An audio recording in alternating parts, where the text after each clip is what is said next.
And our first story, Commissioner of Shraj, Joseph Whittle, has charged lawmakers to fast-track processes and pass the affirmative action bill, which has been in the works for decades. Passage of the bill, according to the Commissioner, will accelerate efforts by women politicians to get into governmental positions. He said this at a stakeholders conference put together by the Commission to commemorate the International Women's Day under the theme Breaking the Bias, Gender Equality Today for a Sustainable Tomorrow. Marcy Numon has more in this report.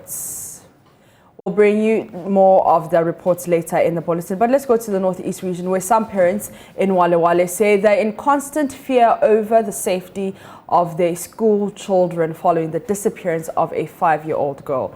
The parents say the incident is affecting school attendance as the children are now reluctant to go to school. Speaking to JoyNews, the residents say they may be compelled to allow the children to stay at home until such a time that authorities could guarantee their security in the municipality. Correspondent Elias Tanko has more.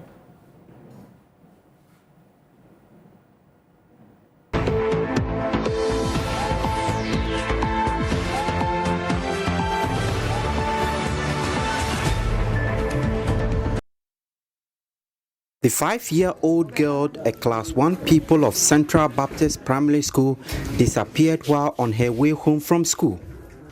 The school is located at the town center along the Bolga Road, where she was later said to have been seen riding on a bicycle with an unidentified man. A local search party has demanded the intervention of the Inspector General of Police and the National Security Minister to order the municipal police to conduct a review of the CCTV camera installed in the town. The residents believe the security installation can help in the search for the missing girl. The residents have also demanded the IGP dispatch a special operation team to help find the girl. These demands are, however, yet to receive any attention amid inaction by the local authorities. Worried by the development, some parents have revealed their children are refusing to go to school over fears they could be kidnapped. The children are becoming increasingly reluctant to go to school. They are now afraid of going to school, and we are praying to God to help us find our daughter, because this has never happened in Wale here. It has never occurred. We are having sleepless nights since the child disappeared. We are all sad about the incident, and children are also refusing to go to school. We are appealing, not by our minds, for the authority to come to our aid to find the child. We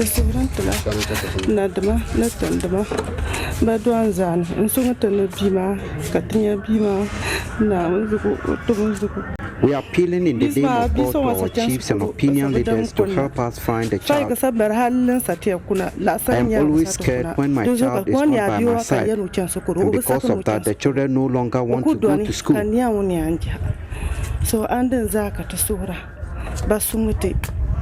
The sudden disappearance of the girl has since left the community devastated. For the mother, since her child's whereabouts became a mystery over 2 weeks ago, sorrow appears to have increasingly dominated her heart.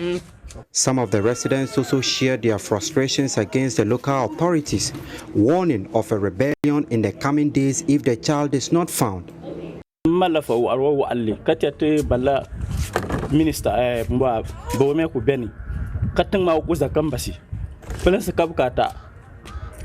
vice president is from this town, but he seems not to care about us. The police are ineffective. The chiefs too are unwilling to speak truth to power. The police are just here in name. They are not doing their work. So we have given them 3 days. If the child is not found, they will hear from us.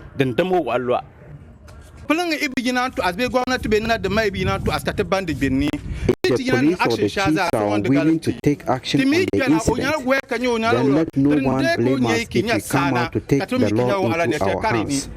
We are going to attack and chase out every stranger in Wale unless the child is found. The police in the municipality is yet to comment on the matter. Reporting for JoyNews, Eliasu Tanko, Wale Wale.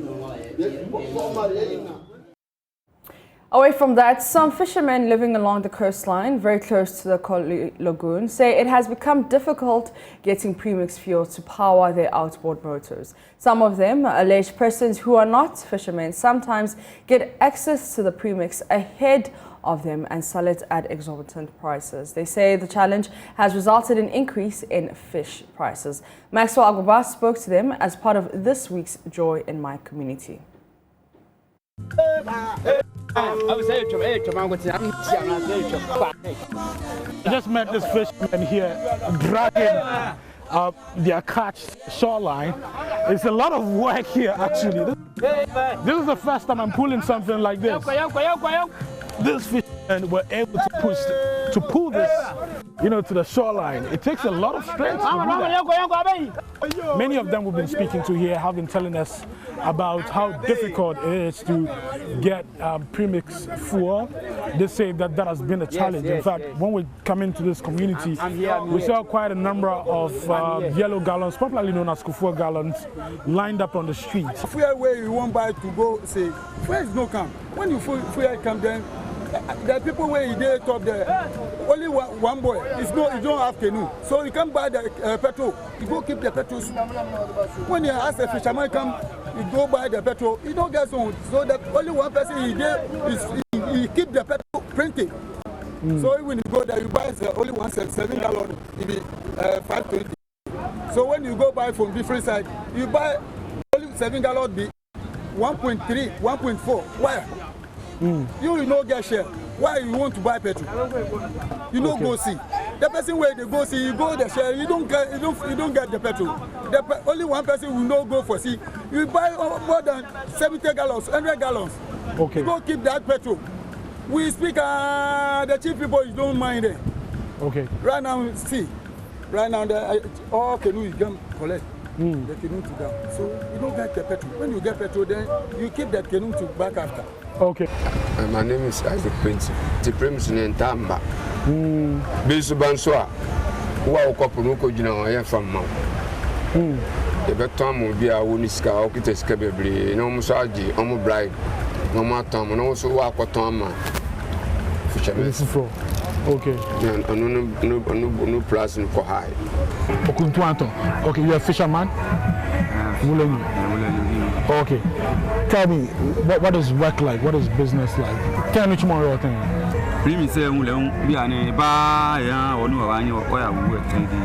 Okay. Well, he's saying he's a fisherman. Okuntuanto is a fisherman. He's talking about a premix fuel. Premix. What's the issue with the premix? Petrol.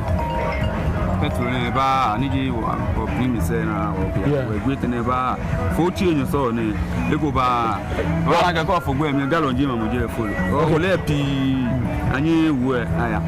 Well, he says okay, he says for 2 weeks now they've not received any premix fuel, and many of his colleagues are unable to go fishing, and he says across the streets gallons, yellow gallons have been parked outside across the street, out there across the street, because they cannot go fishing because they do not have access to the premix fuel, or they do not have any premix fuel. Okay. Then they have a change. Oh, petrol ba yo yani anya ya we na tawolo egaba o na fe tumu lo jelamu ewa. Okay. Petrol ba na ya we kuti we and lo jela e ba shifi. Shortage of the premix actually has implications on the prices of the fish that they get from the ocean. He's saying that when they have enough premix, then the prices of fish will go down. The rate at which, the price at which they sell it to the women who come to buy them would go down. But if it's difficult for them to get a premix, then it's going to be difficult. The price for the fish would also go up.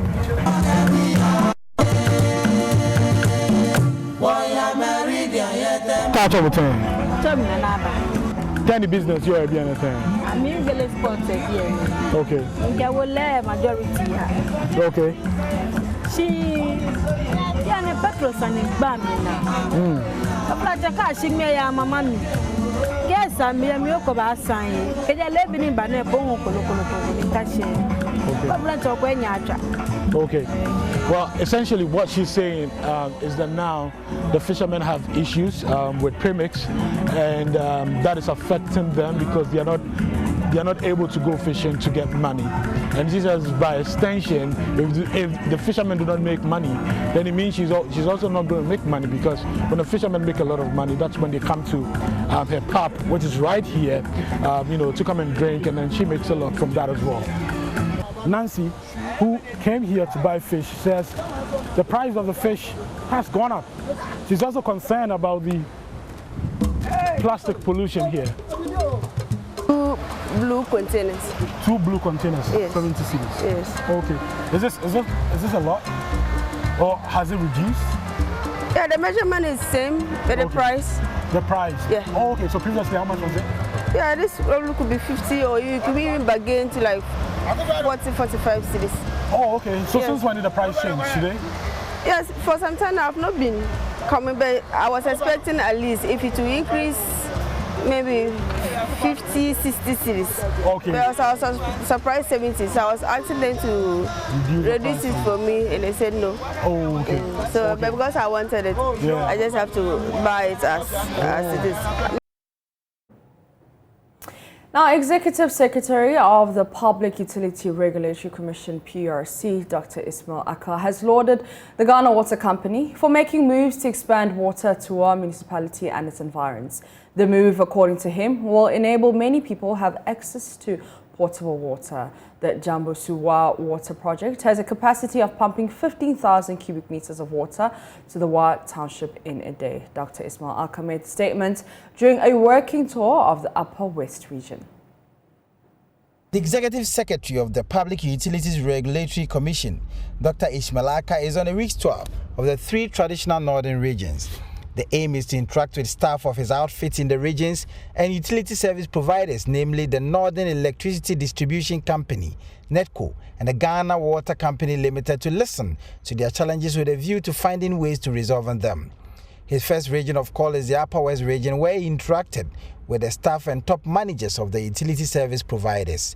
Here, at the wire office of the Ghana Water Company Limited, the main challenge, according to the chief manager, Sarina Kwachi Minta, is the non-payment of bills and vandalization of their pipelines, especially during the dry season. The few challenges we have mostly is the non-payment of bills, and sometimes we have people vandalizing our pipelines. We have, during the dry season, we've had a few issues where our pipelines have been burnt because people have set fires to it, but so far, so good. We have enjoyed the collaboration of the PURC. They write to us, we respond. They've been very receptive to us. The Wa Ghana Water Company Limited office has its main supply of water to the Wa Township and its environs from Jambusu in the Wa West District, located close to the Blackwater. The Jambusu Wa Water Project has a capacity of pumping 15,000 cubic meters of water to the Wa Township a day, but is now operating about a quarter of it owing to some challenges. At Jambusi has a capacity of 15,000 cubic meters a day, but currently we are doing around 4,000 cubic meters because of the demand one, and then also our limited network. The demand we have, and also the limited network, pipe network we have. Currently we have about 235 kilometers of network, and we need 35 kilometers network, and want to add on 70. As you can see, we have pipes to do the extension. So we'll commence work hopefully in April to do the extension. The Executive Secretary of the PURC, Dr. Ismail Akka, has this response on the concerns of customers on high charges and the expansion of the operations to other communities. Some of the programs that are being implemented in other regions, like supporting the lifeline water consumers, can be extended here. That is one. We've also proposed to them that because the connection charges are high, they should have a payment plan. So if it is 1,000, customers pay that in 6 equal installments, so that at least they can. We are told that yes, that is already there. We provide subsidy, whether the difference can be added to the bill, so they pay it gradually. We are also told that currently they want to invest in about 70 kilometers network, distribution network, which I think can help solve the initial distribution challenges I mentioned. The executive secretary and his team earlier met with officials of the NETCO. The issue on hand was planned and unplanned outages and the high cost of acquiring new meters by customers. Dr. Ishmaelaka preferred these suggestions. Them is that they should have a payment method, a payment option. So if it is 1,900, can I do the payment in 6 installments instead of just paying once? So these are some of the things we've brought. We also have a customer complaint system. So not just for customers. So now utilities can also report customers to PURC. And in fact, other regions have reported and we've been able to help the utilities to recoup or retrieve some of their monies. Rafik Salam's reports. Let's do other stories now, because covering food on fire with rubber to enhance proper boiling is commonplace in the Ghanaian society. However, do you know that the heating of such rubbers can lead to the emission of a substance that can affect your reproductive abilities? On our series on food safety, JoyNews medical correspondent Dr. Netta Pasram brings us a research by scientists at the Kwame Nkrumah University of Science and Technology, which has found some levels of bisphenol A in street vended fufu and fried rice.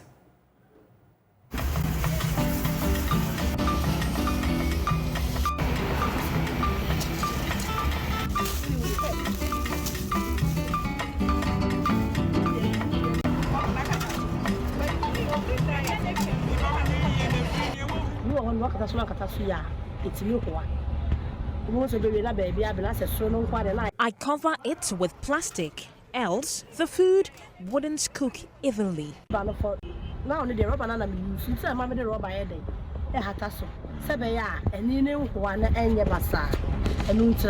In the manufacturing of plastic, a substance known as bisphenol A is added to make it stable. Unfortunately, when heat is applied, the plastic matrix expands, which causes loose bisphenol A resin.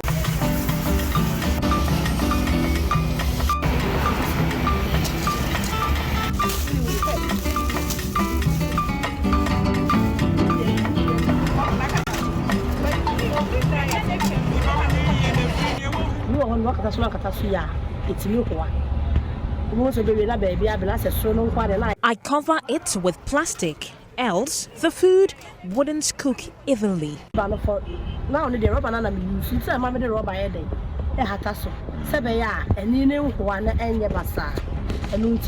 In the manufacturing of plastic, a substance known as bisphenol A is added to make it stable.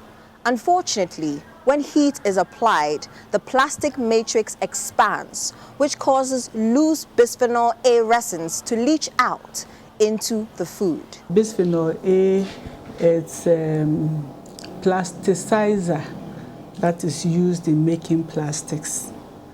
You understand? So when we make plastics, in the manufacture of plastics, we add bisphenol A to make it more plastic-like.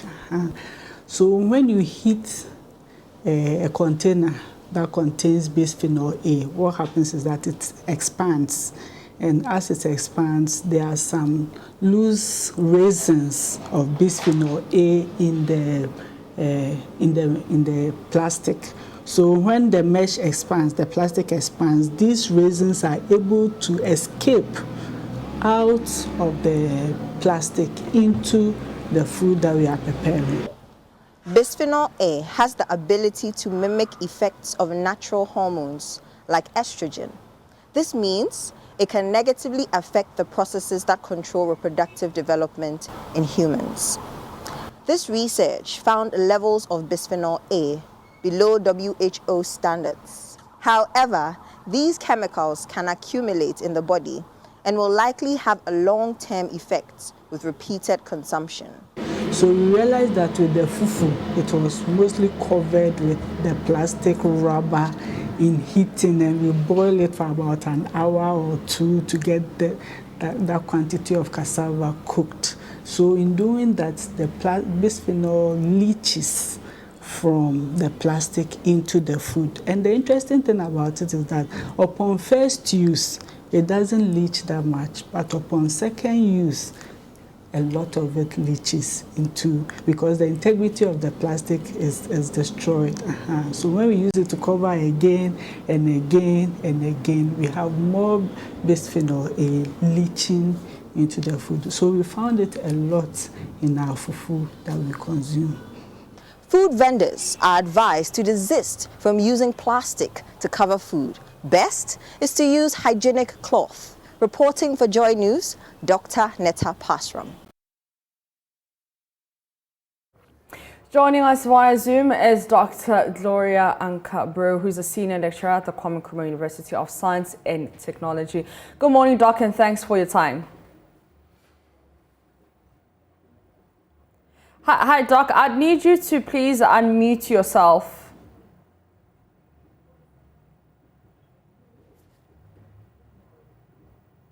Hi, Doc, if you can hear me.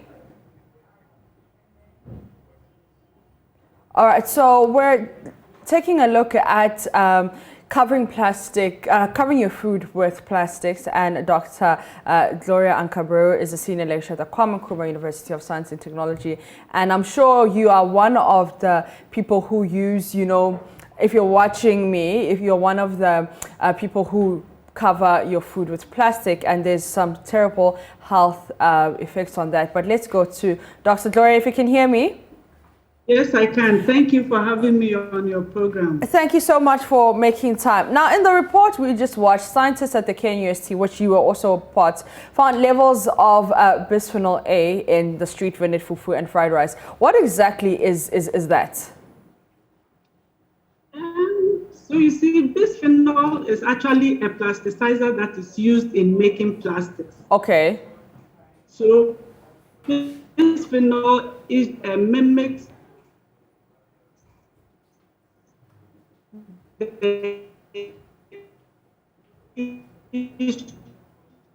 estrogen in our body. Okay, so what health effects in our bodies when we consume foods that are contaminated with bisphenol A? All right, okay, so it seems like we lost you. All I heard was estrogen. So can you please just repeat that sentence? Okay, what I said was that bisphenol A is actually a plasticized that is used in the making of plastics. And bisphenol mimics estrogen that is produced, a hormone that is produced in our bodies. So when it mimics that hormone, it prevents the estrogen actually from doing its work in our bodies, and therefore causes negative effects of the estrogen in our bodies, because it's not able to do its work, and thereby causing harm to us. That is what I said. Okay, all right. So now let's talk about the harm. What harm, like what exactly does it cause? What does it do to our bodies? Actually, exposure to bisphenol A causes us to actually gain weight. Okay. We get obesity. We have recurrent miscarriages. Okay. We also have a lot of polycystic ovarian syndromes, also in our bodies. So mostly that is the effect that it causes in us. So what I'm hearing is that for the females, what about the males? So especially we have a lot of problems. Yes. Mostly the estrogen. Hello, can you hear me? Yeah, I can hear you now. We're just having some mostly terrible the network. The estrogen is a female hormone. Yes. It's not a male hormone. So mostly it affects mostly females. Yes. Okay, so what I want to understand is that because I already have the hormone, why is it like affecting me in a terrible way?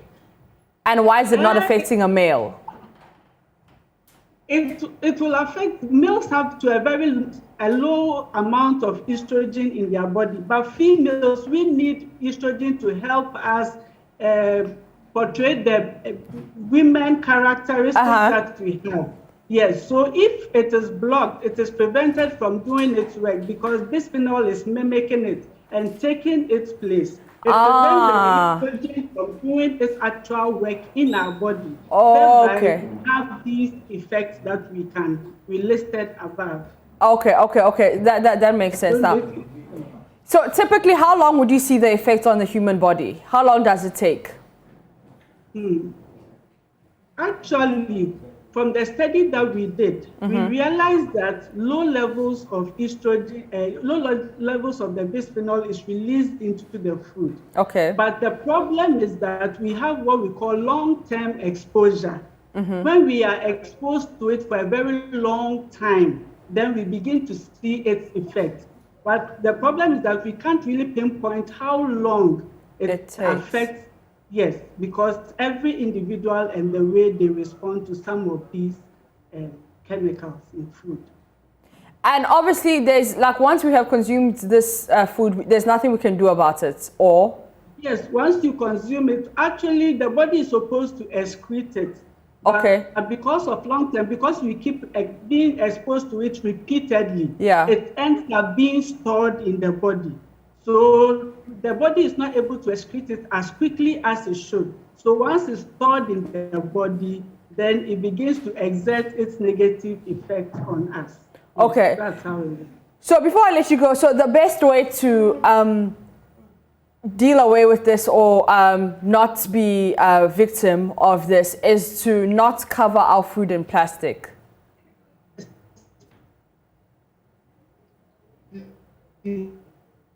The first point of contact of the food should not be plastic. We can use the cloth, cheap cloth. We can use our locals, any prints on them, because the prints are also color and they are chemicals, and they can also have effect on us. So nothing with prints on it should be the first contact on our food. Before possibly we can think of putting plastic on it to help in the regulation of the temperature. That's the yes. All right. Thank you so much, Doc, for your time. That is Dr. Gloria Ankar-Brewu, who is a senior lecturer at the Kwame University of Science and Technology, and she's been telling us what covering your food with plastic does to your body. So if you're one of those people who covers your rice, or when you're going to buy food, the first point of contact is plastic, maybe today is the day to stop doing that and take your own, bowl to your favorite vendor, fufu or rice vendor. But let's go to Dubai now, because President Akufo-Addo has told global leaders attending the Expo 2020 in Dubai that Ghana is without a shred of doubt a country of unquestionably attractive opportunities. Whilst admitting that there have been some very difficult periods since Ghana's independence, he says the tide has now turned and the country is on the path to prosperity. He's been speaking to global business leaders and a cross-section of Ghanaians living in Dubai as he pitches Ghana's business and investment opportunities to the world.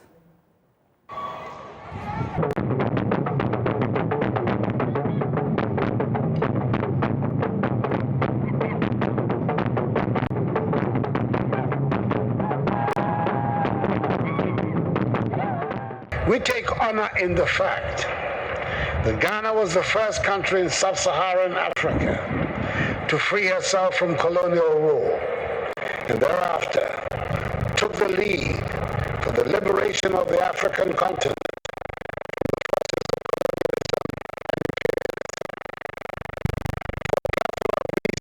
The economic growth and prosperity that we had anticipated would follow political liberation did not materialize, even though we have been blessed with abundant resources by the Almighty.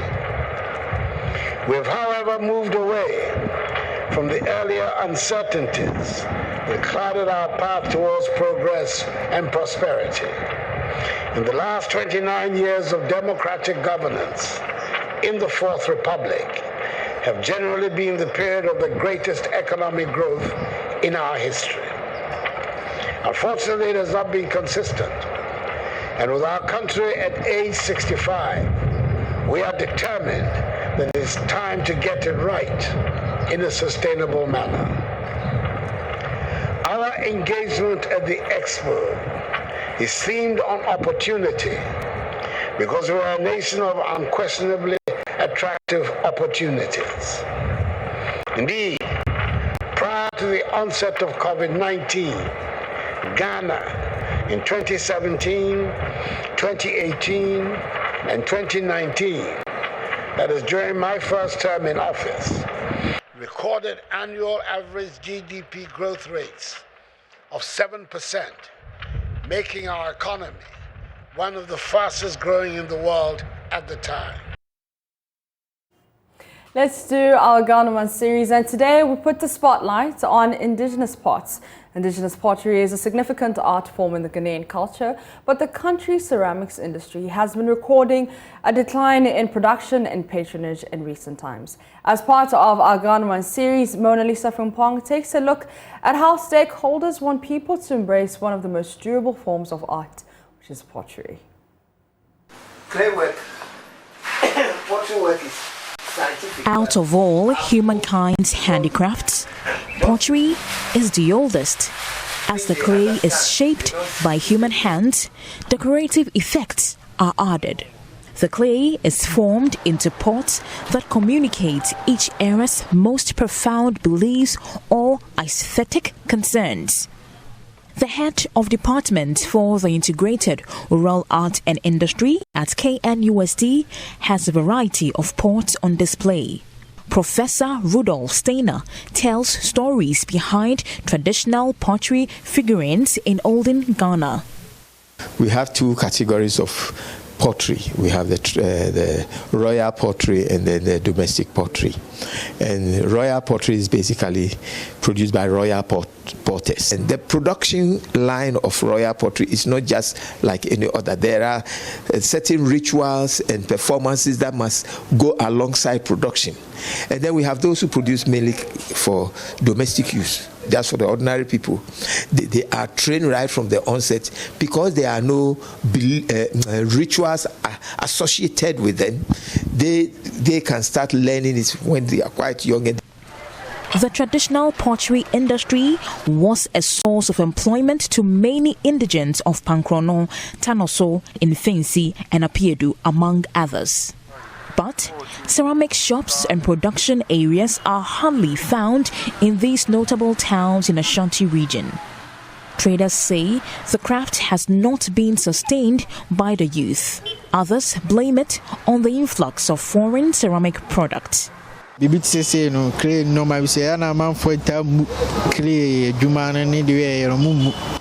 job is lucrative, but the youth are not interested in it.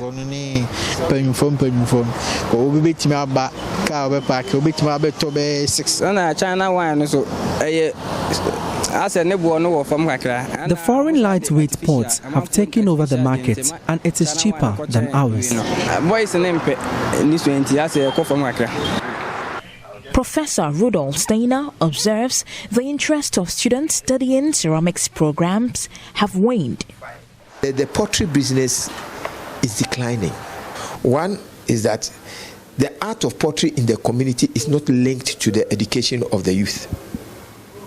So you'll find out that the child is in the community, pottery is being practiced, yet because of his academic activities, he has no desire even to practice it. It's expected that art and craft will take care of that, bridging the home craft with academic work, but it is not there. The current state of the ceramics industry has taken a toll on ceramics educational institutions that were established to help develop the manpower and skills for the growth of the ceramics industry. Now, many ceramics graduates have found themselves in other professions, and those who have managed to set themselves up are not doing so well. And I am very sure that those who are still in school will definitely find themselves in other professions other than the ceramics they studied. Indigenous art forms are gradually becoming a part of cultural development. Dr. Kafui Kwesi Ajuman of the Integrated Rural Art and Industry KNUST wants pottery to be seen as a tool for Ghanaian cultural preservation. Pottery is who we are. In scripture says that human beings were made from the earth. Pottery is also dark from the earth. So the more you connect to poetry, the more you connect to your originality. It makes you original. You see, anything outside that too much, then it means you are contaminating your own body. So a lot of foods don't even relate to metal so well, like onions, garlic. But we always cook them in metal saucepans. What happens? We kill the nutrients in them. At the ceramics department of the Center for National Culture in Kumasi, acting head Richard Fianco encourages the purchase of made in Ghana products to grow the industry. Yeah, we should buy our local product. They are very, very good. Yeah, we produce them here. We take time to do it. It is important that pragmatic policies are decided at the local level for the restructuring of the traditional pottery industry. Muna Lisa Frimpon reporting. You're still watching Joy News Desk. Up next is business.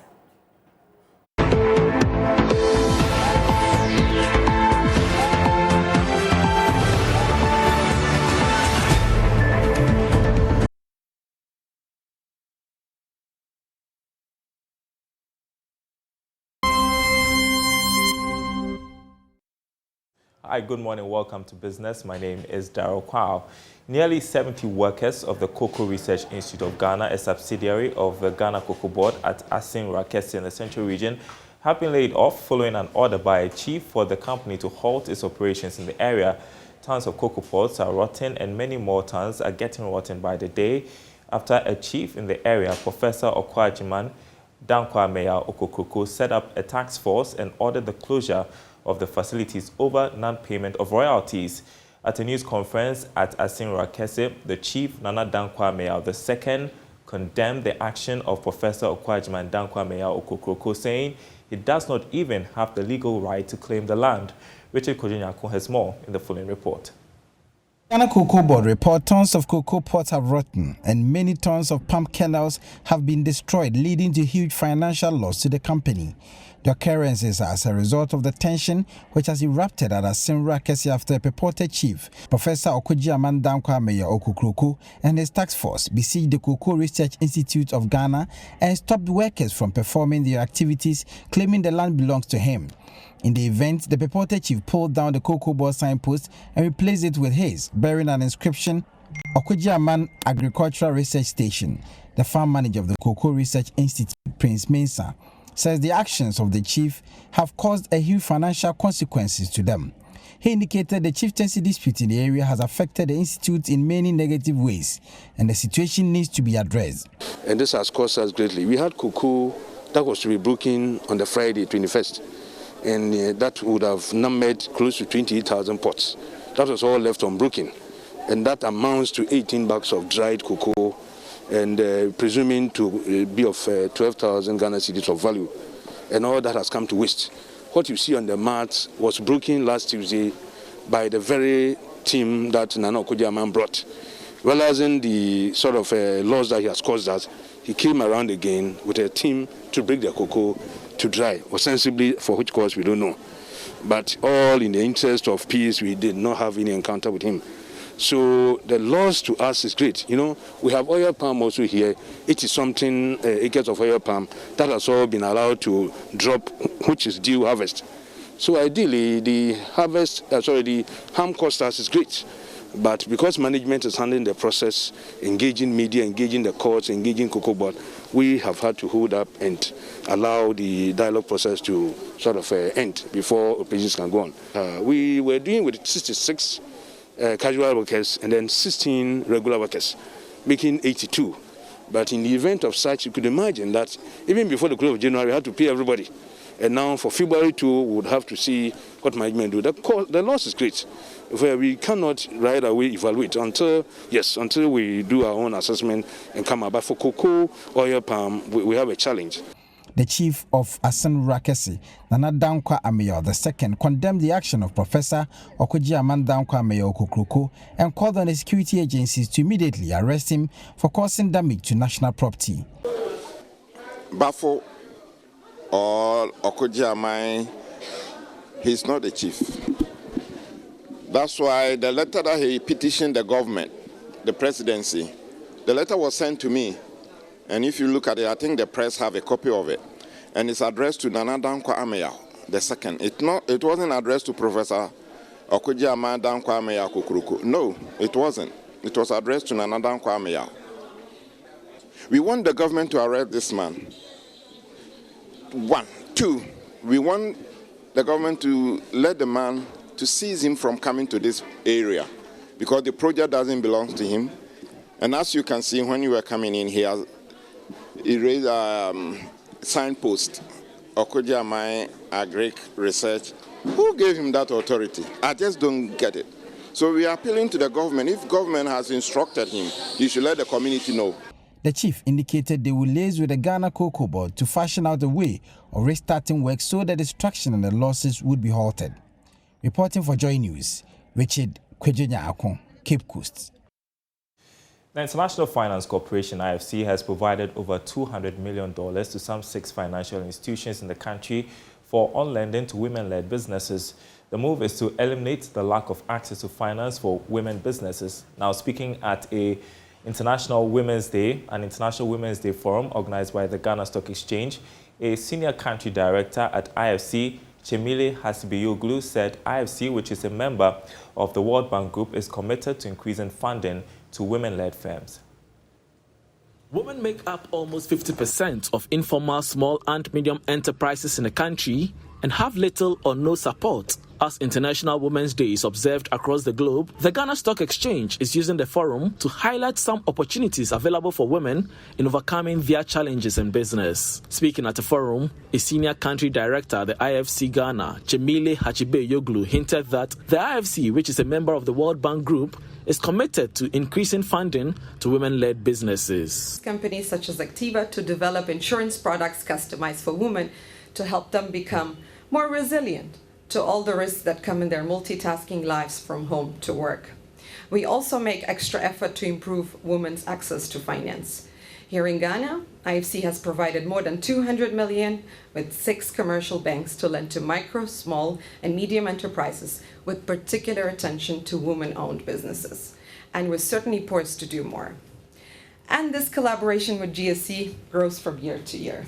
Managing Director of the Ghana Stock Exchange, Eko Afezi, used the occasion to call on women businesses to use the BES to raise capital to expand their operations. The bond market is still doing well. It's done about 8% better than that of last year as we speak. As we discuss gender equality today for a sustainable tomorrow, I'd like to encourage all women entrepreneurs to use the markets to raise capital, to expand their businesses. It's very important. I want to see Constance's business on this market in a year or two. Constance is hiding somewhere there, but she's a very prominent woman, entrepreneur. I also like to advise women to invest in shares and bonds. If your husbands and your colleagues and your partners are not investing, encourage them to invest. Because without investing, you have no future. So I encourage all of you gathered here to look at how to grow your businesses by raising capital and also investing. The forum, dubbed Ring the Bell for Gender Equality, was aimed at celebrating contribution of women to economic growth. And that's business for now. Sports is coming up next. Do stay tuned.